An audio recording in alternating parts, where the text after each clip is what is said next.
From domestic politics, we now move to astropolitics and a forthcoming book from the best-selling foreign affairs writer Tim Marshall. In The Future of Geography, which is out next week, he argues that space will become the biggest geopolitical story of the 21st century. And he says that the struggles between world powers and space will revolutionise life here on Earth. Tim joined us to tell us more about what might happen in the final frontier. Tim Marshall, you talk about the future of geography being in space. And first of all, the statement early on that space isn't actually that far away from Earth. If you took away gravity and all the rest of it, just in a family car, it's not that far away. Yeah, it's just an hour up if you're going 60 miles an hour, in fact. And also, I mean, I use that sort of language just to get us used to the idea that it isn't really any more out there. We do have a border with it, if you like. But I just think that in 2023, international relations has moved out there, but also so much in our life is absolutely connected to it, whether it's your mobile phone, your car, GPS, your delivery the next day, the military, international systems. There's no real separation between the two. And you talk about space not being featureless. We've maybe got this idea of space being a big empty area, but you talk of regions of intense radiation, superhighways where planet's gravity can affect, can be harnessed and affect travel, land rich in resources, all of that stuff. And it's the understanding of that is crucial to what you call astropolitics. Right. When we've spoken before, when you've been kind enough to invite me, we've talked about the impact of geography on international relations. It's one of many impacts. We all know that there are borders, there are rivers, mountains, and these do have an effect.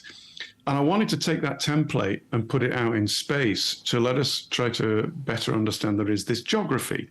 There is the border, the atmosphere. There is prime real estate, which is the low Earth orbit where all the satellites are. There's the places you really don't want to be too much, the radiation belts. There's vast oceans of distance, superhighways where you can slingshot around a planet to take advantage of its gravity to speed you up, etc. And then when you get to the moon, that's more geography we understand. There's plains and mountains and caves and tunnels, and there's rare earth minerals, precious metals, and water.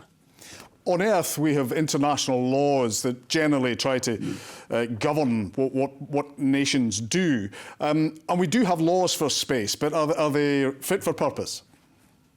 I argue not.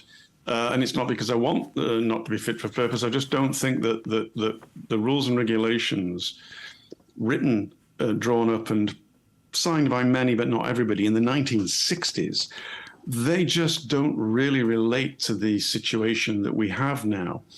Weapons of mass destruction is a great example. Everybody agreed, no, we won't put weapons of mass destruction up there, which means nuclear weapons. But there's nothing about lasers because, of course, nobody was thinking in those terms. And there wasn't the volume of satellites and the ability now. Some satellites have a dual-use capability. They have grappling arms. So you can get hold of a defunct satellite and you can throw it out of orbit and put it into the atmosphere to burn up, to get rid of space debris. That's a good thing. But supposing your satellite is approaching my satellite and my satellite is the one with my nuclear early warning system in it, I'm going to get very nervous. But we don't have the laws about that. We don't have the laws really governing the moon. Brief example. We, the UK, are part of the Artemis Accords, which are US-led. They say you can have safety zones on the moon. So you've spent billions getting there to find where the rare earth metals are. And then you say, right, this is my safety zone. That's another word for sovereignty. Well, during the space race, it was originally the Soviet Union and the United States.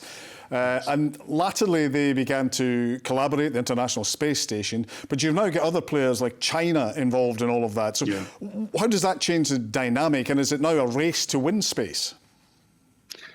There is. The fundamental difference, I think, is that last time, and it was the USSR and the USA, and each of them was trying to prove that their political system was the superior one.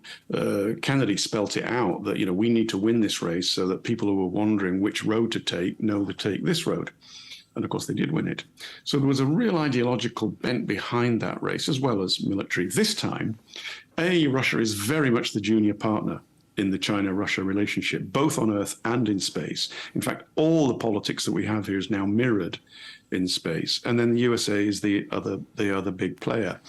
The biggest difference probably is that this is primarily commercial, and there's a lot more major private investment in private companies, such as Elon Musk's SpaceX. And they are going to go after the potential riches on the Earth. The Japanese are already spending millions and millions on rovers, on mining equipment for the moon, because they know that who gets there first and gets the prime deposits are the ones that will reap the natural resources of it. And that's why there's a commercial space race going on at the same time as a military space race.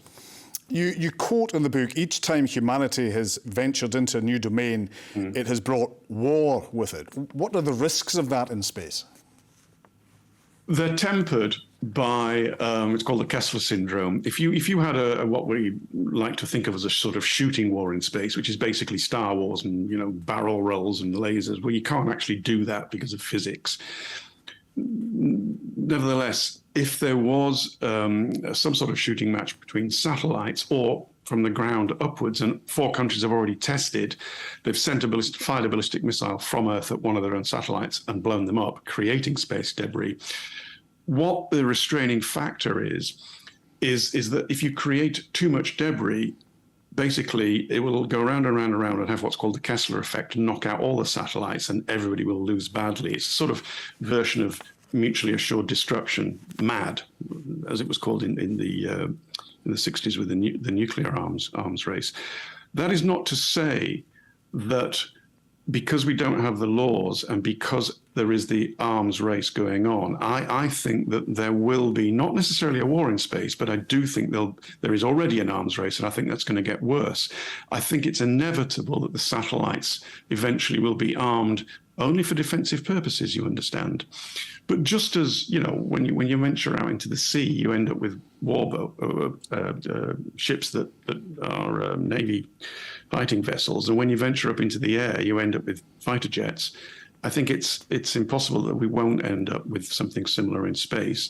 But that does not mean, of course, that they have to be used. And I hasten to add, there are many very positive things going on in space about solar power, medical experiments, which will benefit all of humankind. But I just wanted to write a book that pointed that out, but also talked about where we are now and trying to understand there's a geography to this and there's an international relations to this, and it's not the future, it's now. It's a fascinating read. Tim Marshall, thanks for joining us in Scotland Tonight. Thank you.